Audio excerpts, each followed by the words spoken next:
नमस्कार मित्रों, मैं ज्ञानेंद्र सिंह एक बार फिर से आपके समक्ष प्रस्तुत हूँ आज के तीसरे लाइव में। इस समय जो समय है हेल्थ अवेयरनेस का है, यानी कि स्वास्थ्य के प्रति हम जागरूक होकर स्वयं को और दूसरों के लिए भी अच्छा जीवन जीने में सहायक साबित हो सकें। ऐसे अच्छे स्वास्थ्य के साथ हम जीवन यापन कर सकें और हम अच्छा जीवन जिए, अपने लिए भी हम स्वस्थ और सुखी रहने का प्रयास करें और दूसरों के जीवन को भी हम सरल, स्वस्थ और सुखी रहने में हम यथासंभव प्रयास करें। ऐसी कामना के साथ ये मिशन प्रारंभ किया गया है। इस मिशन को प्रारंभ किया गया था वैसे तो 2 तारीख को, यानी कि 2 अप्रैल को एक प्रकार से 1 महीना के करीब लगभग हो चुका है, किंतु ये 4 अप्रैल से 4 बार लाइव आने का जो मिशन था उसमें अभी 1 महीना होने में देरी है। हालांकि इसका जो प्रारंभ था वो अंग्रेजी शिक्षण से किया गया था 2 अप्रैल से, और आज 1 मई है। इस तरह से लगभग 1 महीने के लगभग का समय हो चुका है इस अभियान को स्टार्टिंग करने में। तो अब ये जो समय है स्वास्थ्य के प्रति जागरूक रहने के लिए है, उससे संबंधित इसमें बातें की जाएंगी। तो इसके लिए सर्वप्रथम अपनी बात आगे शुरू करने से पहले ईश्वर की स्मरण में कुछ प्रार्थना या वंदना और धन्यवाद अर्पित करते हुए कुछ क्षण व्यतीत करते हैं। उसके बाद अपनी बात आगे जारी रखें। तेरा नाम ही मेरा आरोग्य है, हे मेरे ईश्वर तेरा स्मरण ही मेरी औषधि है। तेरा नाम ही मेरा आरोग्य है, तेरा सामीप्य ही मेरी आशा, तेरा प्रेम ही मेरा सहचर है। मुझ पर तेरी अनुकंपा ही मेरी निरोगता तथा इहलोक एवं परलोक दोनों में मेरी आपद सहायक है। वस्तुतः तू ही है सर्वप्रदाता, सर्वज्ञ एवं सर्वप्रज्ञ। तेरा नाम ही मेरा आरोग्य है, हे मेरे ईश्वर, हे मेरे ईश्वर, हे मेरे ईश्वर।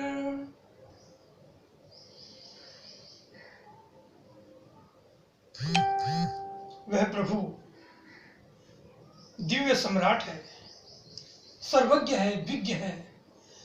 देख, पवित्र एवं मीठे आलापों से स्वर्ग कोकिला निर्मल मन की मनुष्यों के समक्ष परमात्मा की निकटता के आनंददायक शुभ समाचार की उद्घोषणा करती हुई देवी एकत्व में श्रद्धा रखने वाले भक्तजनों को सुधार परमेश्वर के सामीप्य के दरबार में निमंत्रित करती हुई प्रभु प्राप्ति हेतु उन सबसे बिछड़ों को उस सम्राट महिमा में अप्रतिम परमात्मा की ओर से प्रेरणादायक संदेश की जानकारी कराती हुई तथा प्रेमियों को पवित्रता के आसन और इस देदीप्यमान सौंदर्य प्रभा की ओर मार्गदर्शन कराती हुई अनजंत वृक्ष की टहने पर गा रही है।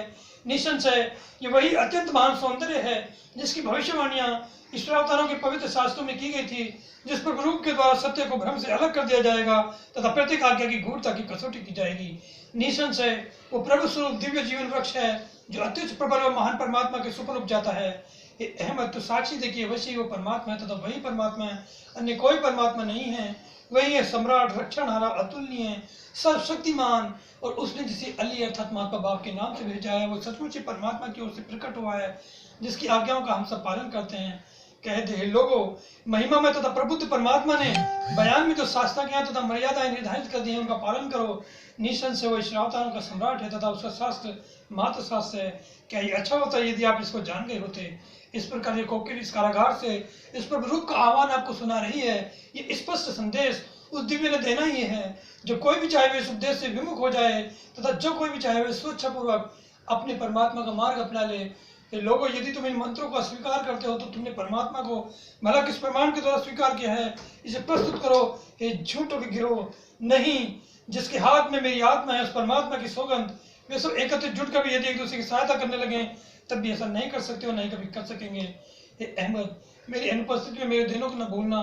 अपने दिनों में मेरे दिनों का तथा दूर के कारागार का मेरे देश निकालेगा और मेरी विपत्तियों का स्मरण करना। और तू मेरे प्रेम में इतना दृढ़ बन जा कि यदि तू पर शत्रुओं की तलवारों के प्रहार भी बरसने लगे तथा स्वर्ग एवं पृथ्वी भी यदि तेरे विरुद्ध उठ खड़े हो जाएं तो भी तेरे हृदय शंका के हीरो न खाने लगे।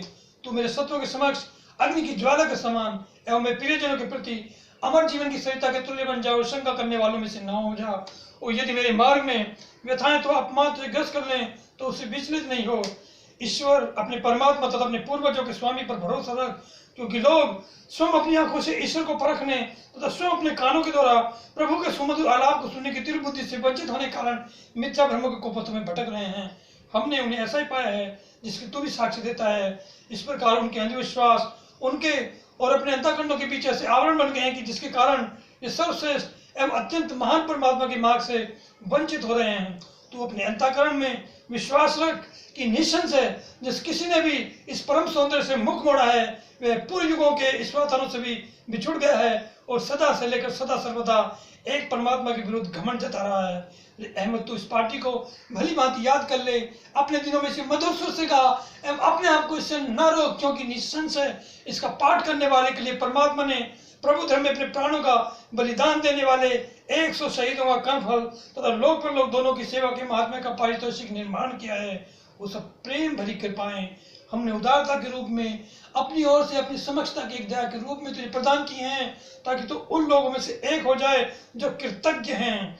ईश्वर की सौगंध, यदि कोई व्यक्ति व्यथा अथवा दुख में हो वह पूर्ण भक्ति भाव से इस पाठी का पाठ करे तो अवश्य ही परमात्मा उसकी उदासीनता को दूर कर देगा। निःसंशय वही है परम दयालु तथा अत्यंत करुणामय। निःसंशय वही है परम दयालु तथा अत्यंत करुणामय। निःसंशय वही है परम दयालु तथा अत्यंत करुणामय। समस्त ब्रह्मांडों के स्वामी परमात्मा की जय जयकार हो। समस्त ब्रह्मांडों के स्वामी परमात्मा की जय जयकार हो। समस्त ब्रह्मांडों के स्वामी परमात्मा की जय जयकार हो। परमात्मा की जय जयकार हो। परमात्मा की जय जयकार हो। ईश्वर के अतिरिक्त कठिनाइयों को दूर करने वाला क्या कोई अन्य है? कह दो, ईश्वर का गुणगान हो, वही ईश्वर है। सभी उसके सेवक हैं तथा सभी उसके आदेश से प्रतिबंधित हैं।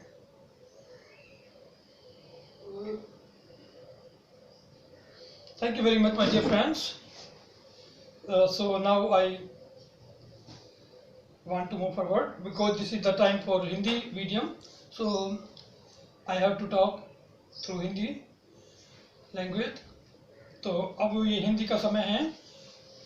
आपको हिंदी के माध्यम से हम किस प्रकार से स्वस्थ रह सकें, स्वस्थ रहने के प्रति किस तरह से हमें क्या क्या बातों का ध्यान रखना है और किन खास सावधानियों को हम अपने जीवन में अपना कर हम अपने को स्वस्थ रखने में स्वस्थ रहने के प्रयास कर सकते हैं, जिससे कि हम बेहतर तरीके से जीवन यापन कर सकें और दूसरों के लिए भी हम सहायक हो सकें। हम मानसिक रूप से और आध्यात्मिक रूप से और शारीरिक रूप से अपने आप को सुगठित और स्वस्थ बनाने का हर संभव प्रयास करते रहें। उसके लिए हमें आवश्यक नियमों का पालन करना आवश्यक है। हमें उनको जानना चाहिए, समझना चाहिए। यदि हम उनको समझेंगे नहीं, जानेंगे नहीं, अनुभव नहीं करेंगे तो हम उनका पालन कैसे करेंगे। अतएव हमें चाहिए कि सर्वप्रथम हमें उन अभिष्ट बातों की जानकारी होनी चाहिए जो हमारे जीवन को स्वस्थ रखने में, सुखी रखने में और शक्तिशाली और ऊर्जावान रखने में सहायक हैं। उसके लिए जो अनुभवी हमारे पूर्वज रहे हैं, जिन्होंने अनेक अनुभव प्राप्त किए हैं अपने आप को स्वस्थ रखने, बनाए रखने के लिए और अपनी पीढ़ी को स्वस्थ रहने के लिए अपने अनुभव के माध्यम से अनेक पुस्तकों का निर्माण किया है, महान पुस्तकें लिखी हैं। तो उनमें से एक हमारे देश के महर्षि चरक हुए हैं, जिन्होंने आयुर्वेद का जिनको आयुर्वेद का निर्माता या जनक कहा जाता है, उन्होंने वनस्पति से प्राप्त जो आवश्यक बहुमूल्य वनस्पतियों में गुण होते हैं, वनस्पति से प्राप्त जो विभिन्न तत्व होते हैं, उनके आधार पर हम अपने आप को किस तरह से उनका उपभोग करते हुए कैसे अपने को स्वस्थ बनाए रखने का प्रयास करते रहें जीवन भर, और दूसरों को भी इसके बारे में बताएं। उन्होंने इस बात को दृष्टिगत रखते हुए उन्होंने अनेक ग्रंथ लिखे, और उन ग्रंथों के आधार पर आज आयुर्वेद का प्रचलन है हमारे देश में और दुनिया के अनेक देशों में। तो इस आयुर्वेद का विशेष महत्व है आज के समय में भी, और प्राचीन काल में तो था ही।